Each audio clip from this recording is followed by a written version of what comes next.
ಹರಿಪ್ರಸಾದರ ಹೇಳಿಕೆಯನ್ನು ನೋಡಿದೆ.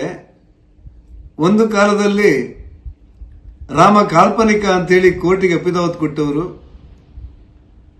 ಶ್ರೀರಾಮ ಮಂದಿರ ನಿರ್ಮಾಣಕ್ಕೆ ಶಿಲಾನ್ಯಾಸ ಮಾಡಿದಾಗ ಆ ಸಮಾರಂಭವನ್ನು ಬಹಿಷ್ಕರಿಸಿ ಕಪ್ಪು ಪಟ್ಟಿ ಧರಿಸಿದವರು,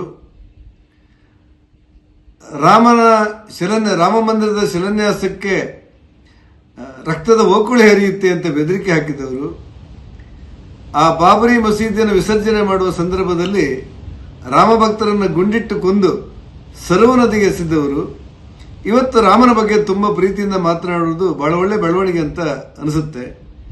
ಈ ಹಿನ್ನೆಲೆಯಲ್ಲಿ ಶ್ರೀರಾಮ ಮಂದಿರದಲ್ಲಿ ಭಕ್ತರ ಕಾಣಿಕೆ ದುರುಪಯೋಗವಾದ್ದನ್ನ ಇಡೀ ದೇಶದ ಎಲ್ಲ ರಾಮ ಭಕ್ತರು ಖಂಡಿಸಿದ್ದಾರೆ.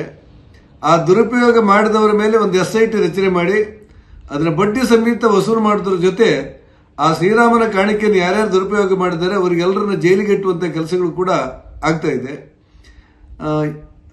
ಉತ್ತರ ಪ್ರದೇಶದ ಮುಖ್ಯಮಂತ್ರಿ ಯೋಗಿ ಆದಿತ್ಯನಾಥ್ ರವರು ರಾಮ ಮೆಚ್ಚುವಂತ ಕೆಲಸವನ್ನು ಮಾಡ್ತಾರೆ ಅಂತ ಹೇಳಿ ಎಲ್ಲ ರಾಮ ಭಕ್ತರಿಗೆ ವಿಶ್ವಾಸ ಇದೆ.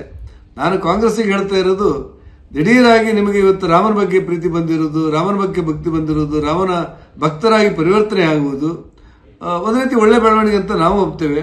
ಅದೇ ರೀತಿ ಜಾನವಾಪಿ ಬಗ್ಗೆ, ಮಥುರದ ಬಗ್ಗೆ ಎಲ್ಲೆಲ್ಲಿ ಹಿಂದೂಗಳಿಗೆ ಅನ್ಯಾಯವಾಗಿದೆ ಅವರೆಲ್ಲರ ಪರ ನಿಲ್ತೇವೆ ಅನ್ನುವಂಥ ವಿಶ್ವಾಸವನ್ನು ನೀವು ಮತ್ತಷ್ಟು ಪ್ರಕಟಿಸಬೇಕು ಅನ್ನೋದು ನನ್ನ ಆಗ್ರಹ. ಹರಿಪ್ರಸಾದರ ಹೇಳಿಕೆಯನ್ನು ನೋಡಿದೆ.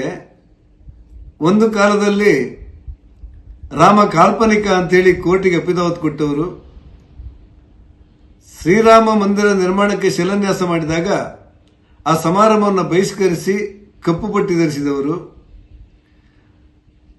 ರಾಮ ಮಂದಿರದ ಶಿಲಾನ್ಯಾಸಕ್ಕೆ ರಕ್ತದ ಓಕುಳಿ ಹರಿಯುತ್ತೆ ಅಂತ ಬೆದರಿಕೆ ಹಾಕಿದವರು, ಆ ಬಾಬರಿ ಮಸೀದಿಯನ್ನು ವಿಸರ್ಜನೆ ಮಾಡುವ ಸಂದರ್ಭದಲ್ಲಿ ರಾಮ ಭಕ್ತರನ್ನು ಗುಂಡಿಟ್ಟು ಕೊಂದು ಸರ್ವ ನದಿಗೆ ಎಸೆದವರು, ಇವತ್ತು ರಾಮನ ಬಗ್ಗೆ ತುಂಬಾ ಪ್ರೀತಿಯಿಂದ ಮಾತನಾಡುವುದು ಬಹಳ ಒಳ್ಳೆ ಬೆಳವಣಿಗೆ ಅಂತ ಅನಿಸುತ್ತೆ.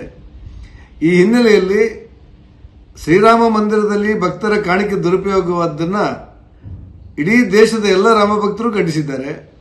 ಆ ದುರುಪಯೋಗ ಮಾಡಿದವರ ಮೇಲೆ ಒಂದು SIT ರಚನೆ ಮಾಡಿ ಅದರ ಬಡ್ಡಿ ಸಮೇತ ವಸೂಲು ಮಾಡೋದ್ರ ಜೊತೆ ಆ ಶ್ರೀರಾಮನ ಕಾಣಿಕೆಯನ್ನು ಯಾರ್ಯಾರು ದುರುಪಯೋಗ ಮಾಡಿದ್ದಾರೆ ಅವರಿಗೆಲ್ಲರನ್ನ ಜೈಲಿಗೆಟ್ಟುವಂತ ಕೆಲಸಗಳು ಕೂಡ ಆಗ್ತಾ ಇದೆ. ಉತ್ತರ ಪ್ರದೇಶದ ಮುಖ್ಯಮಂತ್ರಿ ಯೋಗಿ ಆದಿತ್ಯನಾಥ್ ರವರು ರಾಮ ಮೆಚ್ಚುವಂತ ಕೆಲಸವನ್ನು ಮಾಡ್ತಾರೆ ಅಂತ ಹೇಳಿ ಎಲ್ಲ ರಾಮ ಭಕ್ತರಿಗೆ ವಿಶ್ವಾಸ ಇದೆ. ನಾನು ಕಾಂಗ್ರೆಸ್ಸಿಗೆ ಹೇಳ್ತಾ ಇರೋದು, ದಿಢೀರಾಗಿ ನಿಮಗೆ ಇವತ್ತು ರಾಮನ ಬಗ್ಗೆ ಪ್ರೀತಿ ಬಂದಿರುವುದು, ರಾಮನ ಬಗ್ಗೆ ಭಕ್ತಿ ಬಂದಿರುವುದು, ರಾಮನ ಭಕ್ತರಾಗಿ ಪರಿವರ್ತನೆ ಆಗುವುದು ಒಂದು ರೀತಿ ಒಳ್ಳೆ ಬೆಳವಣಿಗೆ ಅಂತ ನಾವು ಒಪ್ತೇವೆ. ಅದೇ ರೀತಿ ಜಾನವಾಪಿ ಬಗ್ಗೆ, ಮಥುರದ ಬಗ್ಗೆ ಎಲ್ಲೆಲ್ಲಿ ಹಿಂದೂಗಳಿಗೆ ಅನ್ಯಾಯವಾಗಿದೆ ಅವರೆಲ್ಲರ ಪರ ನಿಲ್ತೇವೆ ಅನ್ನುವಂಥ ವಿಶ್ವಾಸವನ್ನು ನೀವು ಮತ್ತಷ್ಟು ಪ್ರಕಟಿಸಬೇಕು ಅನ್ನೋದು ನನ್ನ ಆಗ್ರಹ.